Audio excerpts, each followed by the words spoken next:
We get together on Sunday nights to meet everyday Orthodox Christians. We're hoping to get to know the members of the body of Christ across all of our various jurisdictions and regions. We may worship in various languages or even on different calendars, but we have so much in common. Come get to know someone new and see how they're living out this Orthodox faith in another corner of the world. After all, every person is an icon of Christ, and as we'll see, every person has a story to tell. If you have a question for tonight's guest, we invite you to call in and join the conversation at 1-855-237-2346. That's 1-855-AF-RADIO. Now, here's Elisa. It is Sunday, November 13th, 2022, and we are live on Ancient Faith Radio. Welcome. I'm Elisa Bielatich, and this is Everyday Orthodox. I'm so glad that you're joining us tonight. We get together here on Sunday nights to meet everyday Orthodox Christians, and we're trying to build community through conversation. I feel like in North America, sometimes Orthodoxy feels a little fragmented. We are all worshiping in different jurisdictions. And of course, it's a big country and we are spread out across the country. And I think it's really a lovely thing for all of us to get together and just get to know people and listen and see, what's it like to be Orthodox in that person's situation and in that corner of the world. So thank you for joining us. I really appreciate you being here. And, I do want to mention actually that you can listen live on our brand new app. Ancient Faith has a beautiful new app, and I like it because I can create playlists. And then every time I get in my car, I go to my playlist and I see, like, what was it that I wanted to listen to next? And it's all there waiting for me. But I've had a few friends say they can't figure out how to listen live to the show in the app. And oh my gosh, it's so easy. When you open the app, click on radio. That's on the bottom, one of those menus there. Radio. If you go to the radio page and you click English Talk, you will hear the English Talk station. And that's not always live, right? But sometimes it's live in the evenings. Usually we have a live program or two. And so if you were to come there, right now, you could listen to us live right there on the app. We're also streaming on Facebook. We're on YouTube. We're all over the place. So just look for Ancient Faith, and wherever they are, we are there live right now. So I'm so glad again that you're joining us. And keep in mind too that Matushka Trudy Richter is here tonight. She is engineering the call, pardon me. She's engineering the show. She does engineer the calls as well. So if you call in, she'll answer and she'll send you over and let you ask our guest a question. The number to call is 1-855-AF-RADIO. That's 1-855-237-2346. And so that's how you get through if you want to ask our guest a question. And our guest is awesome. I think you're going to love our guest tonight. I actually got to meet her in person at the recent Ancient Faith Creator Conference, and she's a lot of fun, and I think you're going to enjoy her. Her name is Zeina Livanos, and you actually, if you don't already know her, you will know her soon because she's actually the author and creator of Zeina's Table. That's a food blog, and she's not only like sharing recipes, but she shares her life. She's a recipe collector, an Orthodox Christian, a wife, an artist. She's about to have her 5th baby, believe it or not. And so Zeina's Table, look her up, on Facebook, Zeina Livanos, or on Instagram, pardon me, on Instagram. She does a beautiful job sharing all kinds of beautiful, just things about food, but also things about hospitality, about family life. It's really quite lovely. And she's kind of, I think, becoming a presence here on Ancient Faith. So I think you'll see more of her soon. So without any further ado, let's get to know Zeina. Welcome to the program. Thank you. Thanks for having me. Oh, I'm so happy to have you. So when is the baby due? Because you are like really very pregnant right now, right? Yes. Are we in danger of interrupting the show at all? Do you feel confident to make it through the hour? No, we're going to make it. I am due on Valentine's Day, around Valentine's Day. Okay. So we've got a little while. Yeah. Then. Excellent. We have some time. Congratulations. Thank you. That is wonderful. Well, so, I always like to start at the beginning. So tell me, like, where were you born? Where does your story start? I was born in Pittsburgh, Pennsylvania, and I grew up and attended St. George Cathedral, the Antiochian Orthodox Church there. And I also went to the University of Pittsburgh and was very involved in the OCF. Wow. So yeah. Yeah. So But you yeah, I grew up started in out Pittsburgh. Orthodox. Hmm. You started out Orthodox. Yes. So so what Hmm. were your parents like? I assume they're Orthodox as well. Were you're at the Antiochian Church? Correct. Were you like ethnically Yes. tied to the Antiochian Church, or are they among the great like waves of Protestant converts that came into the Antiochian Church? No, so I am half Lebanese and half Syrian. And most of my family goes to St. George as well. My dad was born in Lebanon and he came over during the Civil War, and my mom was born like in a little village in Syria. No, just kidding. In a little village in Pittsburgh, but it almost was Syria. That's so true Yes. though, right? So, Like there like are little these little Italy, it was, pockets. yes, it Yeah. was definitely little Syria. So, yeah, Oh, that's I'm awesome. first generation Arab American. And I feel like Yeah. Pittsburgh, more than other cities, really has preserved those little ethnic pockets. Like maybe Oh, from all yeah, the, for sure. maybe it's all the hills or something, but everything's so well defined. And like, Yes. so do you have a lot of family then in the same area where your mom was born? Yeah, I do. Yeah, Oh, I've that's got cool. most of my family pretty much is all in Pittsburgh. Oh, that's So, neat. That's lovely. yeah. Okay. So were you part of I mean, it sounds like you have a big extended family. Was your nuclear family, your personal family also big? No, I have an older brother and a younger brother, and then my mom and dad. But yeah, my mom had like about 50 first cousins, so we grew up with a lot of second cousins. Just a very Wow. big Syrian Wow. Lebanese community. Yeah, I was I very love blessed. I love I that. am I very love the blessed. idea that your Hmm. mom grew up like in that Syrian community. I've known so many stories like that Hmm. where she grows up American, but in this Syrian community, and then she ends up marrying a Lebanese immigrant, right? Like, how did they meet? Right. How did, They actually met in church, which was pretty cool. So they oh, met. that's nice. My dad came. It was one of the first few Sundays, I believe, that he came to church, and I believe they met at St. George. So, Oh yeah, my that was gosh. really nice. His family must have been so delighted. There he goes and moves far away, and immediately he finds a nice girl, settles down, no problem. Like, that's a good sign. It's good Yeah, omens. Absolutely. yeah, Oh, that's cool. Okay. So it's you and your two brothers, but then like 1,000 other people, because I would imagine her right. fifty-first cousins, they're all having children. And even though I don't know what you are, like second cousins once removed or something, I know for Yeah, my like own second kids, cousins. my own kids, right? Like their dad's cousins or my cousins' kids are like their own cousins, right? So it's like, Exactly. your mom had 50, you had 150, right? Yeah, Oh, that's very, very great. big family. Yeah, That's it's beautiful. And so really nice. did you live in that same area where your mom had grown up, or did you live in a different part of Pittsburgh? We started out in the area that my mom. Pittsburgh is very small, so it's like if you moved like maybe like 20 minutes away, and they Right, make it seem like if you have to cross a bridge or go through a tunnel that it's the end of the world, but it's actually not. right. But Pittsburgh is a very, very small metro area, so no, nobody was very far from one another. Yeah, Everybody was pretty close, within 15 minutes. that's So neat. yeah. That's neat. Hmm. Well, it's a neat town too. I mean, doesn't Pittsburgh have like more bridges than any other city? Maybe Venice has more or something, but it's Yeah, I think that Venice might have more bridges, but that might be the only city. And then I believe that we also get more precipitation than Seattle, Washington. So, really. yeah, yeah, we get a lot of Uh-huh. rain, and it's Oh, I very guess cloudy. so. Yeah, now that you Yeah. mention it, I did recently take note that in Western Pennsylvania, every time I go, it's raining. And someone was like, yeah, Yes, like this is a very rainy that's place. Nobody normal. knows. It's like a secret that nobody knows about Western Pennsylvania.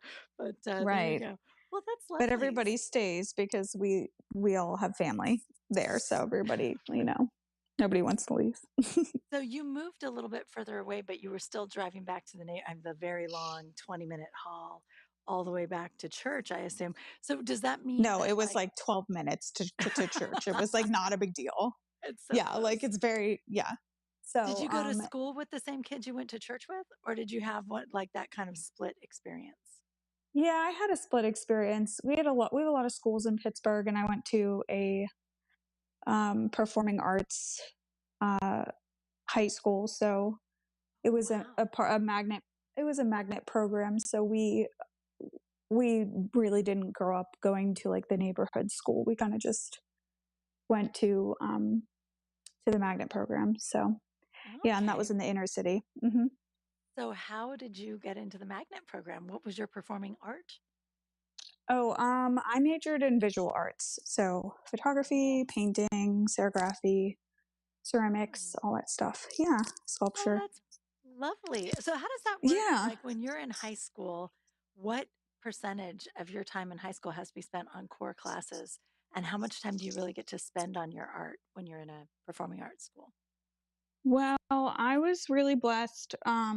We did academics in the morning, so we had like about 3 block periods in the morning, and then we had lunch, and then we would do our major, and then so that was 4 periods in the afternoon, and that was really good because I just loved it.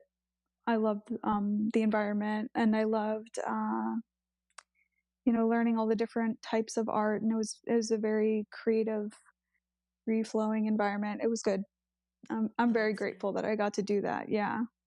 Now, So growing up as as an artist, there are a couple of things that are interesting when you're Orthodox, right? Like one is a lot of times the artist community can be a little more like liberal, free flowing, free thinking than say your traditional Antiochian community. And then there's right. also that question of like, did you just feel pressured that like, okay, now you're supposed to be an iconographer, stop messing with this other stuff, come do iconography? Like, how does all of that work out for you, orthodoxy and art? And especially, how was it when you were young, like when you were a high schooler? um. Well, I think that when I was in high school, I didn't really know what I wanted to really specifically major in. I was leaning a lot towards painting and a lot towards printmaking. Those two mediums called me. And then, um, so whenever I became like, I was like maybe 18 or, no, was it? Yeah, like 17 or 18. Instead of finishing, I grew up going to the Antiochian village. So they started the iconography program there. And so I was one of the first students there. So me and my brother also went to the school with me, and we both got to experience, you know, iconography and art through through the church, and that was interesting. I still doodle in my sketchbook of like saints that I read up upon, and like I I don't know, it's just kind of, I like to dabble in drawing and illustration, but I try not. I'm not painting anymore right now, just because I've got 100 kids and it's like Right. way too messy, and they all want to paint, and it's like, no, I'm sorry, you can't paint right now. So Kind of restricted to like non toxic washable substances right now, right? So it's a little harder. yeah, It's a little harder. yeah, Yeah, absolutely. But so you mentioned Antiochian Village had an iconography program. I did not know, but do you mean like as part of the yeah. summer camp or is it? hmm Oh, Yeah, you nice. could go to the summer camp. You're like, instead of taking like going as part of the normal programming, you would do, it was like the called like the sacred arts programming. They taught, you'd go for a week, I believe it was a week, and you would learn how to paint an icon. And so that's pretty much how I learned how to paint an icon. And then but before that, like in middle school and high school, I a lot of my like final projects were like religious related, just because that's what I knew, and that's how I wanted to express myself. So Right. I think that's true yeah. for a lot of Orthodox kids. I know kids in my parish. It's like when you're an artist who also loves the faith, you're like, that's what speaks to you. Right. So it's like you might be doing something, it might not even look like an icon, but it's got some kind of religious Right. facet to it because that's what's meaningful to you and you're reaching for meaning. But that's Mm-hmm. neat. So were you, it sounds like you were a pretty faithful teenager, right? Like what were your teenage years like? Um, I wouldn't call myself faithful. I definitely gave No? my mom a hard time. Well, So tell do me not about paint that me as a then for saint. sure. Tell me all about that. I don't know. All I'm hearing is Antiochian Village and icons Oh, and well, yeah, I was a very passionate young Arab American woman, so it's very opinionated for no reason. That's funny.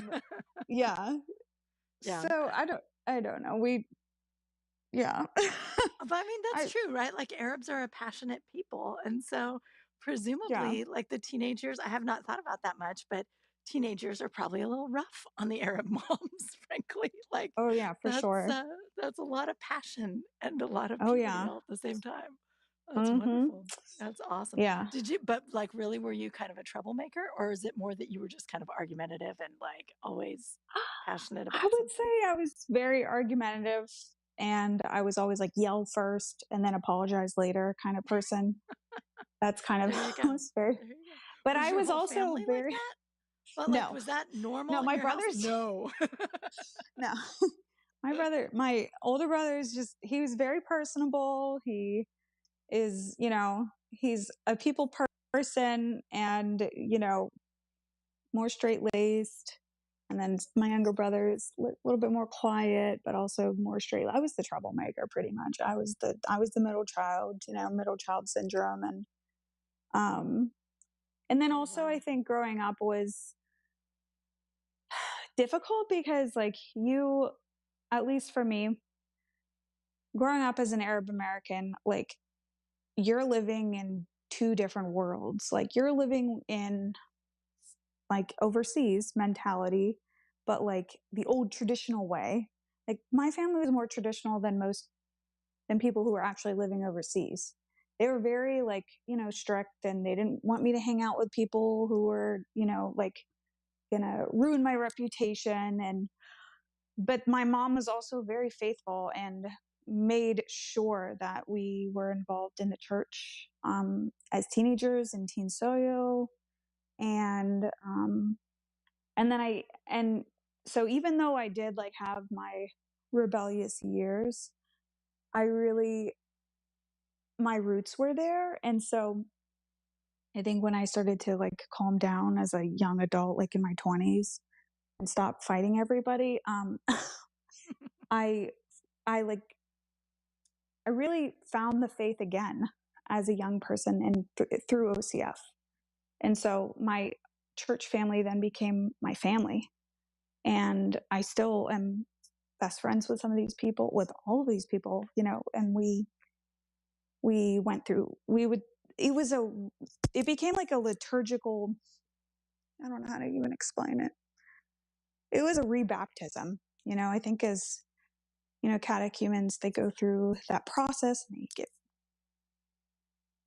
they find the faith. I think that whenever you're like when converts do that, they have to find the faith for the first time. Well, you kind of have to find it again whenever you are cradle, because you have to make that choice as a young adult or an adult at some point in your life. And I thankfully did.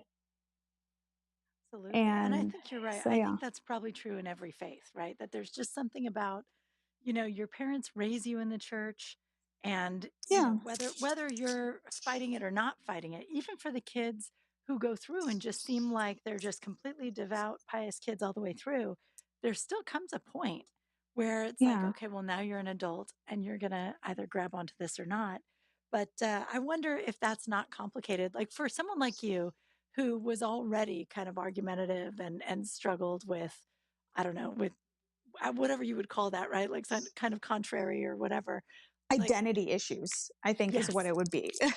It was Ah, yes. definitely like cultural identity issues. Like, who am I? Am I Arab? Am I American? Am I Orthodox? What does that mean? Like, who am I as a young person? And there's not like, there wasn't all this like self-help, ideology and affirmations and stuff like that when I was growing up. It was just like, stay in line, do the right thing. Don't let anybody like, you know, I don't know, don't ruin your family's reputation kind of thing. It was a lot of Right. pressure, you Yeah. know, hang Well, out with and your cousins.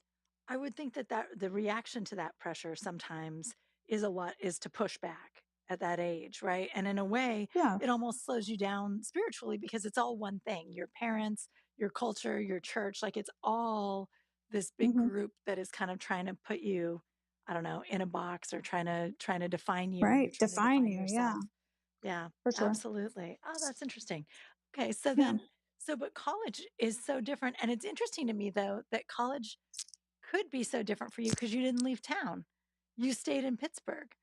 So, like, a Yeah. lot of times Well, people have to get away from the family before they can have that individuation and that sort of rediscovery and all of that taking ownership of the faith and all of that. Were you living at home or were you living on campus? well, I gave you the abridged version because I don't want to like talk your ear off, but like I did end up going Please away to. talk my ear off. Oh my gosh. Let's hear it. What happened? Well, I did go through. I ended up getting a scholarship halfway. I started off at like in the Pittsburgh area. I went to community college, and then I ended up getting a scholarship to go to George Washington University, and I went to, so that's in DC, Yeah. and I was there and thought I wanted to study political science, but in reality, that was sort of my mother's dream for me and for her. And I didn't, um, Well, wait, I, it, you were argumentative. Were they like you have to be a politician or a lawyer because no, you I argue all literally the was time? like, Mom, no, I literally was like, Mom, I don't want to go to college. I don't really know what I want to study. And she's like, no, you have to go to college. And then you have to marry a nice Arab man who's an engineer or a doctor. Oh my And that's it. goodness. And I was like, oh, okay. She's like, But why am listen, I going to Zaina, I've got college? this all planned out. Well, why am Because I going to college is where college? you meet the nice Arab I engineers, don't know. obviously. That's just what they did. That's just like what they told our generation was like, this is what you do. You go to college and then you marry a nice Arab doctor or engineer and you make us proud. And I'm like, well, then why am I going to college? I don't know what I want to do. I'm going to be wasting all this money. And my mom was like, no, don't worry. It'll be fine. I'm giving my mom an Arab accent. She doesn't have an Arab accent, but it's fine. So, She yeah. sounds like an Arab So, personality that deserves an oh accent, my which God, just oozes. Yeah. She's so, God bless her. She's awesome. that's So hilarious. yeah. So I land in DC. When I started off in community college, I kind of like hung out with my brother a lot. He went to Pitt at the time. And that's when I started making friends with the OCF there. And we would go to church like Wednesday, Thursday morning, Saturday, and Sunday. Like I'd see these people like 4 or 5 times a week. And then I went to DC and it was like, there was no CF, there was no community, there was nothing. And being a transfer student, I just felt so, I don't know, like alone. And I hung out with all like the French exchange students because they didn't know anybody either.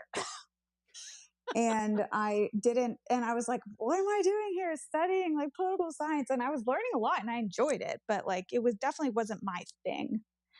And then I did a year there and then I was like, all right, I'm done. So then I transferred to Pitt and that's where I finished my degree. And I reconnected with the OCF and That's my home beautiful. parish and So you grew a really lot. transferred back Yeah. because of that OCF connection, because you had a community there that you missed. Yeah. That's lovely. Yeah, for That's sure. neat. Well, Because I and talk needed about, that. I yeah. I'm needed sorry, that. go ahead. Yeah. Well, I'm just thinking, like, talk about as a young person, like really choosing a community and a faith, right? Like to make the choice that, like, you know what, I miss it too much and there's nothing waiting for me here in DC. I'm going back and I'm going to do it there. I think that's really neat. That's very neat. So at Pitt, did you, well, yeah, I've been to Pitt's campus and it does have the beautiful like, what do they call it? The Cathedral of Learning or something like Mm-hmm. that. You have the Yeah. Yeah. Hogwarts Hall in the middle. And like, Yes. for Yep. anybody who Mm-hmm. hasn't been to Pitt, if you go to Pittsburgh, go check it out. It's a really cool school. But what did you end up studying then? Did you major, after all, in political science at Pitt? No, I think by the time I was a very late bloomer, like I was still angry and confused about everything. And I just full of passion. I would just say I was a very passionate person, but I didn't know what I was passionate about. And I was like always, and I'm still like this. I'm always coming up with like business ideas because I come from a long line of like entrepreneurial people. So my dad's an entrepreneur, my mom's an entrepreneur, everybody in my family's entrepreneurs.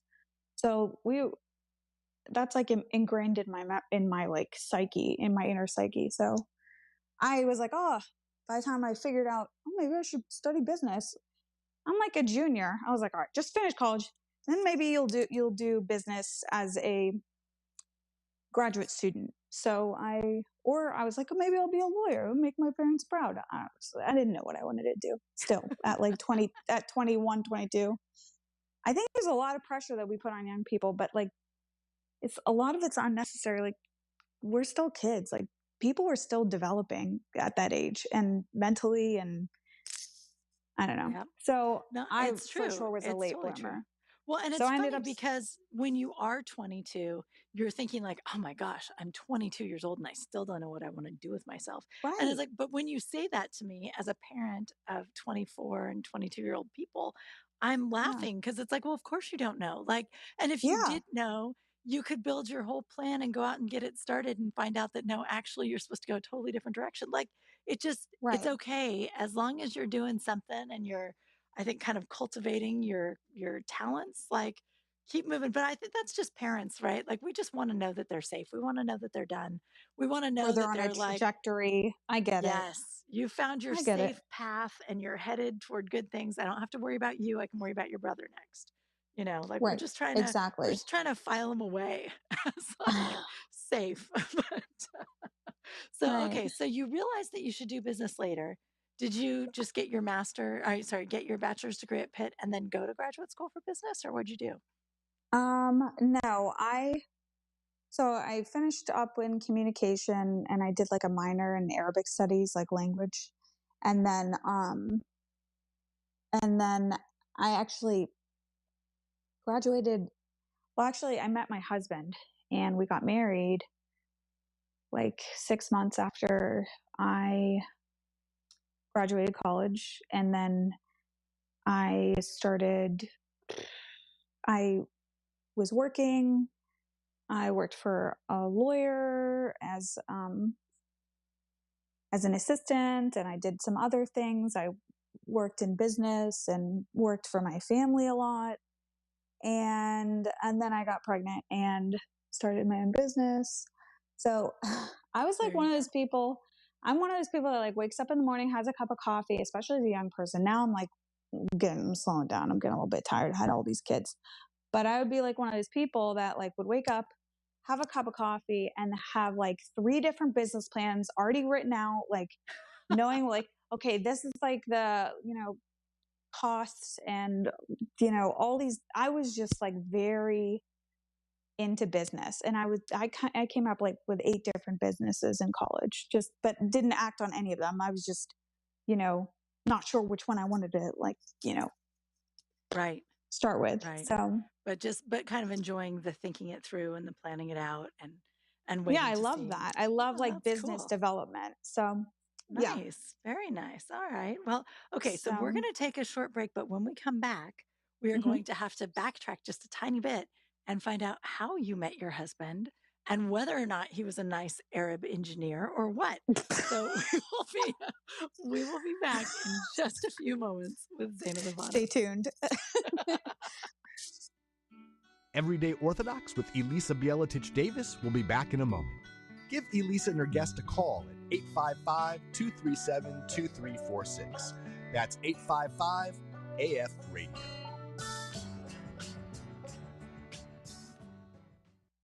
For all of us, male or female, parent or not. That's what it's often like, isn't it?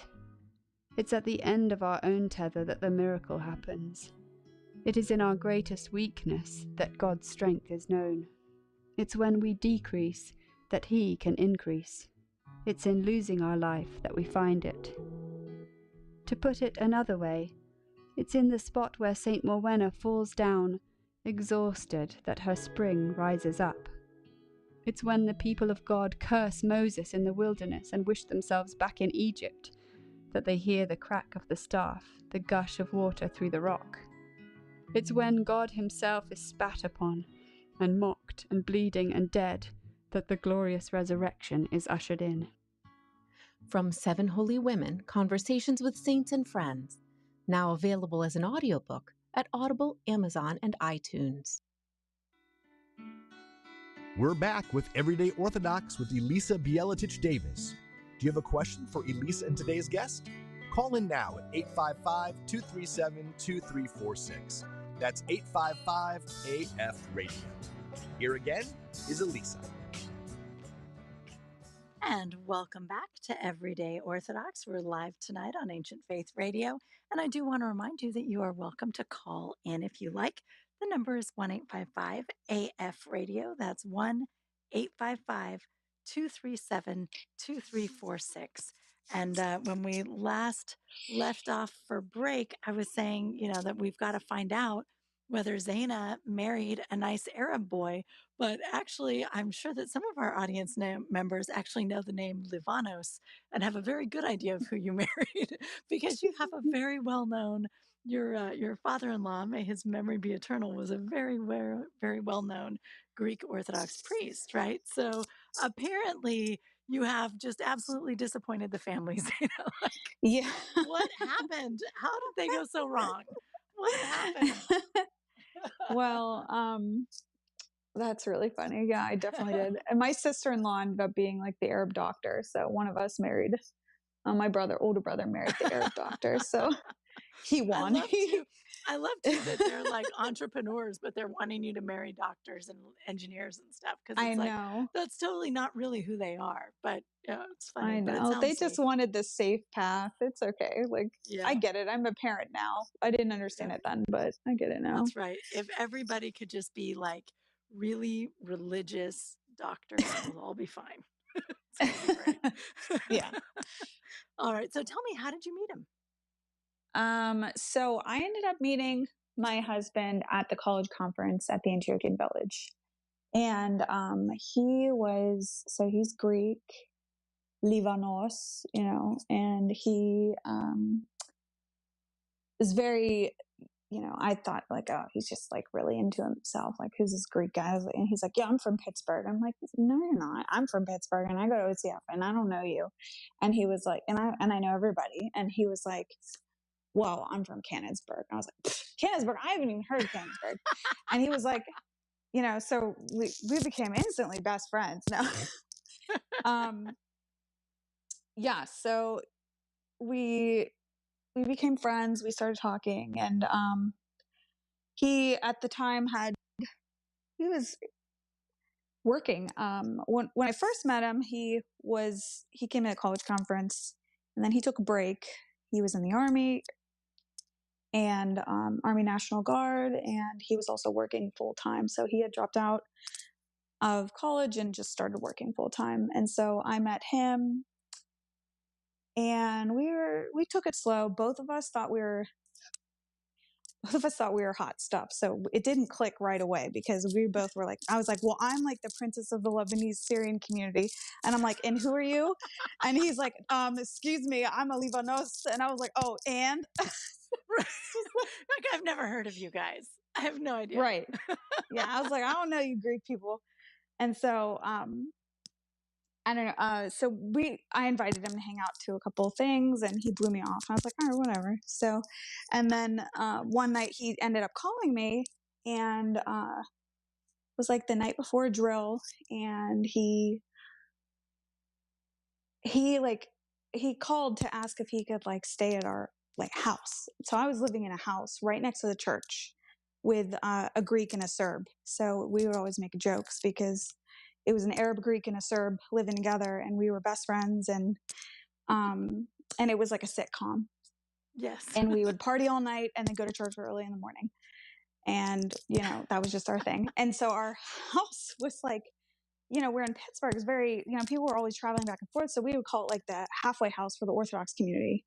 So anytime somebody needed a place to stay or crash overnight, they'd crash at our place. So he called, he was like, oh, I need a place to crash. I was like, all right, whatever. Yeah, you can come stay over.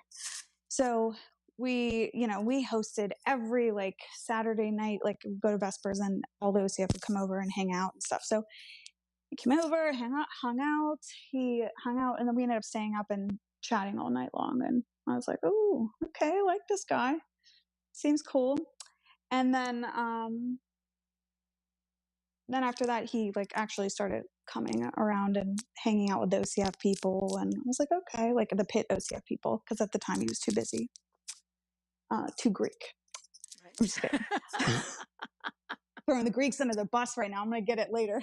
They're going to be calling me up. Well, but it is funny, right? Because and that's part of the thing that I always say at the beginning of this show, right? Like we live so close to each other. We're all Orthodox. We don't know each other because, if you're the Arabs all hang out together, the Greeks all hang out together, the Serbs all hang out together. And it's like, if you have a pan-Orthodox event and get everybody mixed in, it's like the greatest thing in the world. Because it turns out there are all these awesome Orthodox people around the corner. But right. But I think that's that cool. In Pittsburgh too, the Greek community is so big that like they don't need to hang out with everybody else. Like we're, growing up in Antioch, and we're like, yeah, let's hang out. We're like very hospitable. We're just like, come on, let's invite everybody. Let's invite the Serbs. Let's invite the Russians. Let's invite everybody that we can. We're very like very hospitable in that way. And so, it's just in our nature. So we ended up going to really late at night, and we were all hanging out, the OCF people, watching a Steelers game at a bar. And I, invited Micah, my husband, and I was like, not at the time, we were just dating, or friends at the time. So then I invited him. I said, hey, you want to come after work? You're more than welcome to join us. We're just watching a Steelers game, grabbing a bite to eat. He ended up coming, which I was very like surprised because he had worked like a 12-hour day in the oil field at the time. So he drove like an hour, and he came and he joined us, and we were all eating. And before he got his food, he made the sign of the cross over himself before he started eating. And I looked over at him and I was like, I think that's when I fell in love. Like that was it. That's what did it for me. I was like, oh, he loves God so much. I was like, oh, check off the box. So beautiful. Yeah, it was like at a sports bar at like 11 o'clock at night. He like still remembered to do that. And for me at the moment, it was just, that was really nice. So we ended up, I love that. dating and then getting married shortly afterwards because we were both in love. We didn't want to wait for, the big wedding. And then we ended up getting the big wedding because, he married a nice Syrian Lebanese girl from the community. You're going to get a big village wedding. So we ended up, getting married, and he was still in the army at the time. Right. Cause like he's Father George's son, and Father George has a huge family and is very well loved. And then you're like the princess of the community over there. So it's like, it must have been a huge wedding. It must have been ridiculous. Was huge. That's awesome. Yeah. We actually just celebrated our 10-year wedding anniversary on November 11th. So that's a couple days ago. I saw your anniversary. I saw your wedding pictures on Instagram the other day. That's right. That's right. It was a big wedding. Now I'm realizing, like, no, I actually know that it was a big wedding. I remember that. Yeah. Oh, that's so cool. It was cool. That's it was a really amazing merger of like Greeks and the Arab community, and especially in Pittsburgh, it was big. So he comes from a pretty big family, right? Like, are there 6 kids or 8 kids? How many kids are there? There are a lot. They had 7 children, so he's the second in line. Mm-hmm. Okay. So did you guys get married knowing that you wanted to have a really big family, or no, not at all. Sometimes kids from big families are like, listen, that looks like a lot of work. It was chaotic. I'll have 2 and I'm done. Like, what were you guys thinking? That was definitely Micah's mentality, and still is today. But God blessed us with 5 children. Yeah. Yep. Yeah. We Yeah, we really love each other, and we put a lot of faith in, God's plan for us. So That's beautiful. yeah, Glory to God. we, That's wonderful. yeah. I love that. So then, okay, so now you have your fifth child coming along. So how long were you Mhm. guys married before you started having kids? Did you get some time, just the two of you, or was it just like, oh boy, here they go? No, it was like we had about like 9 months of marriage, and then Anissa surprised us, my first daughter. So we were definitely still very young, and we're just starting out our careers, and we were not planning to have starting the family, but Quite yet. Okay. yeah, but we did, and God had different plans for us. So actually, and Mike is an entrepreneur. He works for himself. So um, we have had the ups and downs, the ebbs and flows over the past 10 years of growing a family and growing a business. So multiple businesses, but especially his. And so that's been quite the experience, and I wouldn't trade it for the world, but it's been a roller coaster. So it's fun. Oh, that's neat. Yeah. Well, you know what just occurred to me? So, we've been Mhm. talking about your life and all of these different interests and passions and all these different things. You have not once brought up cooking, and yet that's the thing I know you for. Is I know you as someone who cooks. So, tell me, like, did you always enjoy cooking, or is that something that kind of happened later when you had to start cooking when you had a family? Okay, so I was raised like, you have to be Set el Beit, which means like you have to be the woman of the house. And so they were like, my mom would tell me, like, you have to, if you don't pass like Set el Beit school, which is not a real school. Okay, I thought it was a real school growing up, but it's not. She was like, Like, someone's going to actually come give you an exam at some point, so you better pay yeah, attention. she's like, you have to know how to make this hummus and leban and all these other things. So you can marry a nice Arab man and, like settle down and all this stuff. And I was like, oh, okay. Um, in jest, but my family actually has owned a restaurant for over 50 years. My grandfather opened it, and my whole family's worked there. And so I grew up in the restaurant business, and all my aunts and uncles either have real estate or business or restaurant business. So everybody kind of grew up in the restaurant business in my family, especially us. And I think that's where like the passion for business started and the passion for food started. And then I think I fell in love with, you know, hospitality and just gathering people at the table and giving them a bite to eat. And it's funny because all of the barriers and walls that people have just come tumbling down whenever you are sharing a plate of, hummus. It's just anything. And it's just such a beautiful thing, breaking bread. And it's a really great way to connect with people. And I just grew up like that. It's in my blood to have strangers at the table and getting to know them, and I love I that. don't know. So I Well, and just you guys wanted were to, the halfway house, like even in college, yeah, right? It was like right.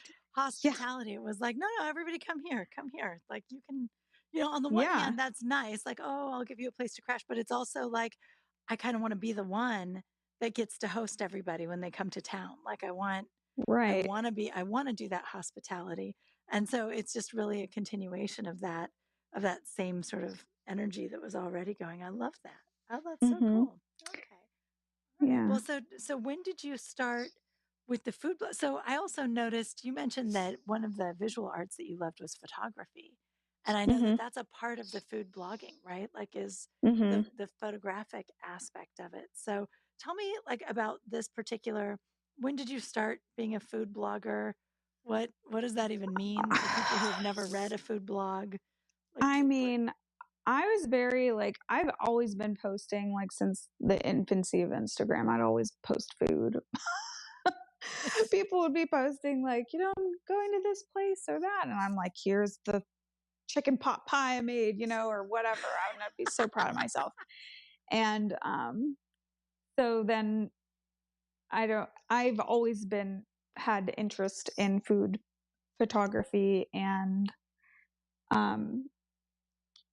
I didn't really, and food blogging, but I was off and on and just pretty much like inconsistent because we were also growing a family. So I'm either, for the past like 8 years, I've been either pregnant or breastfeeding.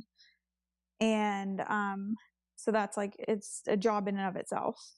And then my husband being in the Army for almost 12 years, that was time consuming. And then him having his own business. So being like growing a family has been very busy, but I would still always find time to like go out of my way to make the most like extravagant Arab meals and take all these pictures and stuff.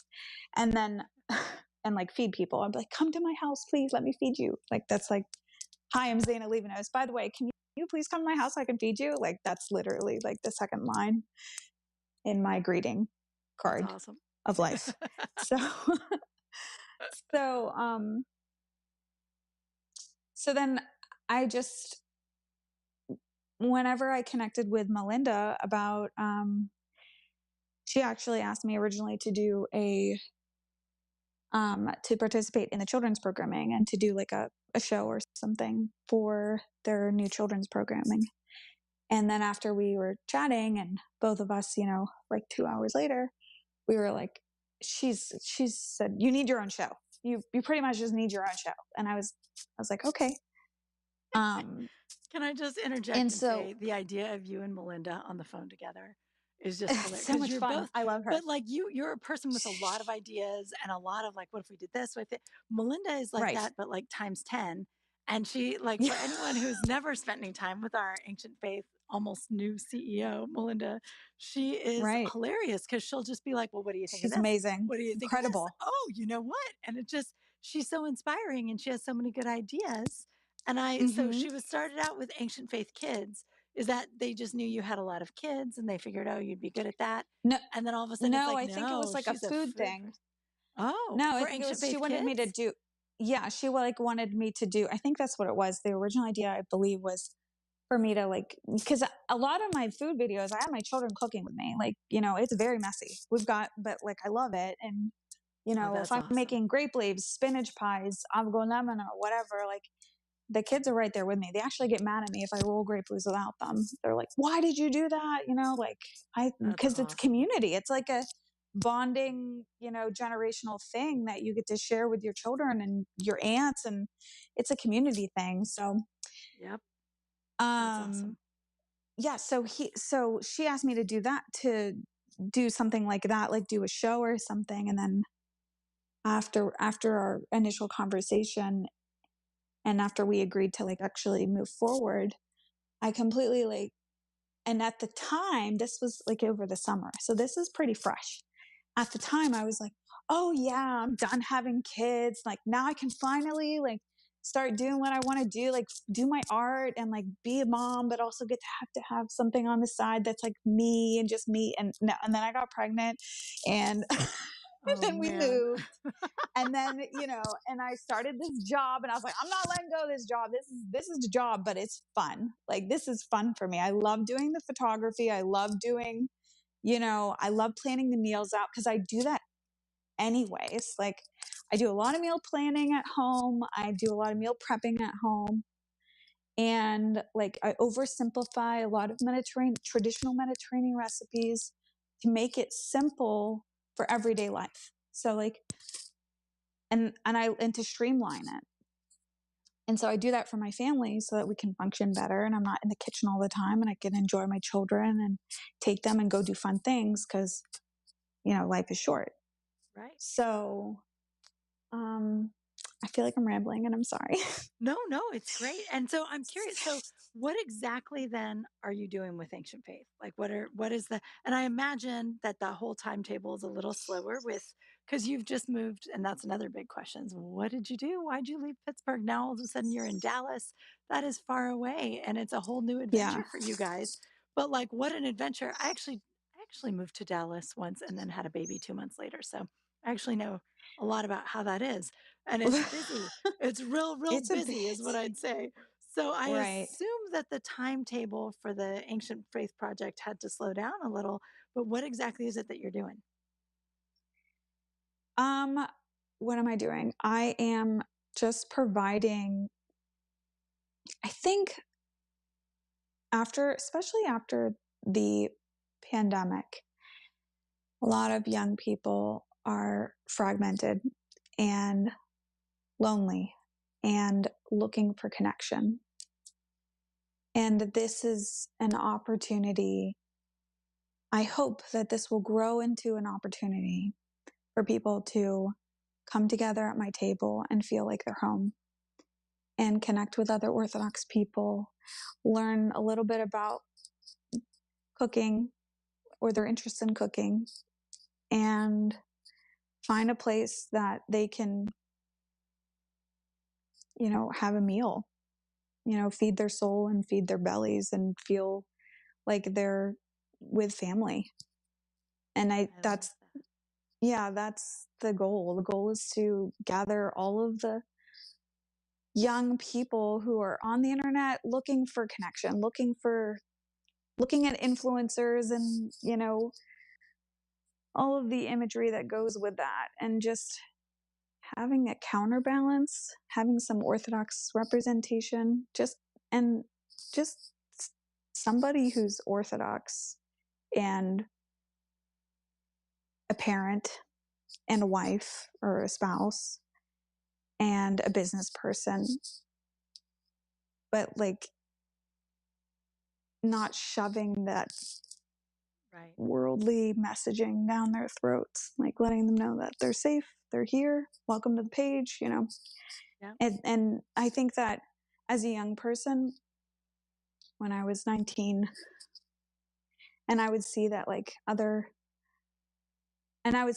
maybe counselors got married, like people that were on staff when I was younger ended up getting married and they were Orthodox. Like, oh my gosh, you could find somebody in the faith and grow and like have an Orthodox family and be happy. Like, that was a big deal.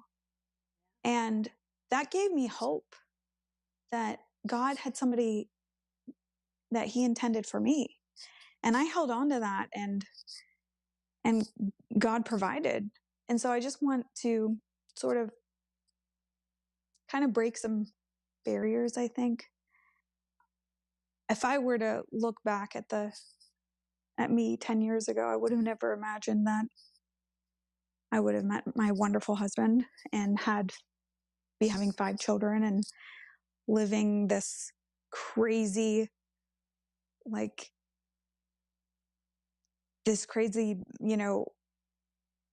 entrepreneurial life. But I don't know,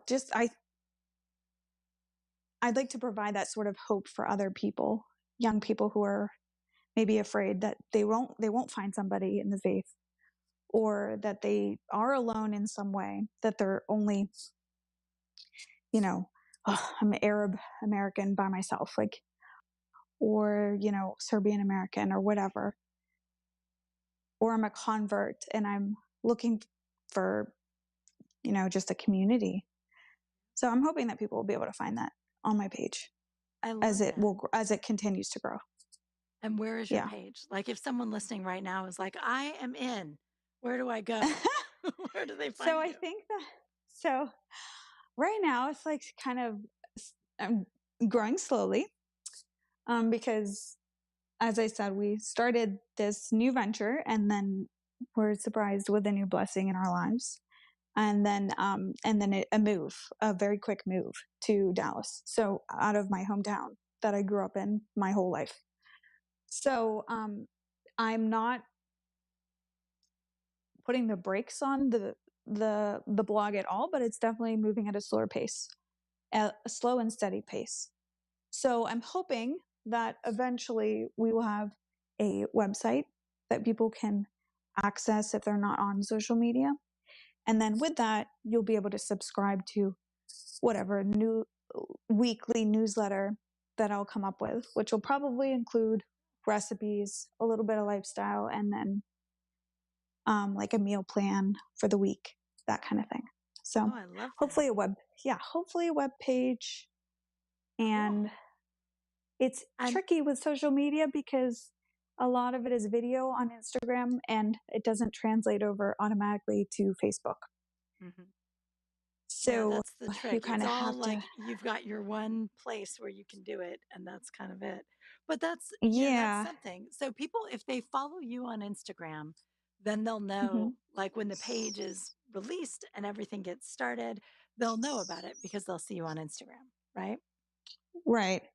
Right. And God willing, the website it'll be an attachment of the Ancient Faith family website. So Excellent. God willing, Oh, okay. people will be able to subscribe to that. And then if they're not on social media, they just, hit subscribe, and then it'll just populate an email will populate once a week or whatever in their inbox, and then they can stay up to date without having to, be on social media full time, because it's busy. It is. It's a lot. It is. It is. And Yeah. especially when people go through, like in a fast, a lot of people will turn off their social media to have a little quiet. Yeah. And that's when they're going to need Right. the emails with the recipes. So I love this, Zeina. I think it's so beautiful. And I think it's true. And it's funny because you're saying, young people feel disconnected. I'll tell you what, I think everybody does. And I think this is Yeah. just a really lovely idea. I think it's very beautiful, and I'm excited about it. So I'll be Thank subscribing. you. Amen. That's so cool. So, okay. So you just moved out of Pittsburgh to Dallas. You can go home pretty easily, right? Back and forth. You could fly to go visit and stuff. Yes. How is that? Like, how has that been these first few weeks? It's real quiet in comparison, right? No, because we're very busy. I've got like 4 kids, and my 2-year-old has learned how to climb out of his crib, and he's also won't let me out of his sight. So we're going through the motions right now. So, it's busy. I'm trying to take life in seasons. So right now I'm in a season, and then after I have the baby, we'll be in a whole new season. And so I try to, that's what I try to take it as right now. So I love that. it's I fun. love that. And it's true. It's probably never quiet for you right now. Like that's just the season of life where you are. Absolutely. No, and that's so something funny.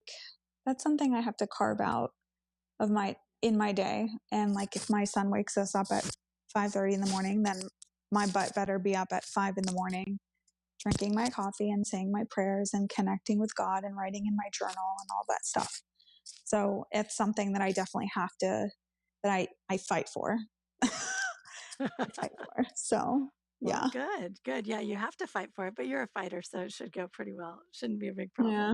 I definitely am a fighter. So, okay, so if somebody was looking for you on Instagram, what should they search? Like, what is your handle? It's Zeina's and then _table. Okay, so that's So ZEINAS_table. And actually, I mean, if you follow now, like you're saying it's not super active, the page isn't ready, but the Instagram account is great. The yeah. Instagram account is rolling for sure, and there's all Right. kinds of fun stuff, and I love it. Right. So, well, Zeina, thank you so much for coming on the program. I love that you're joining the Ancient Faith family of content creators, and I just think your work. First of all, your photos are lovely. Like I Thank actually, you. until you and I were in the same workshop and you were talking about some of the challenges of food photography and the rules of it and stuff, I thought it was really fascinating. And so ever since then, now I'm noticing on Instagram, I'm like, oh, I see she's following the rules and she's doing this. And like, look at that I'm tomato. It definitely looks like great. I'm That definitely tomato not really following pops. a lot of rules for all of the. Yeah, I'm not a rule follower. I try to be. I work on it. That's awesome. That's fantastic. Well, thank you so much for coming on the program tonight, Zeina. This has been fun. Thank you for having me. Thank you. Excellent. And thank you to our listeners. Thanks for joining us again tonight. Come back next week, next Sunday night, to meet another everyday Orthodox Christian. I'll see you then.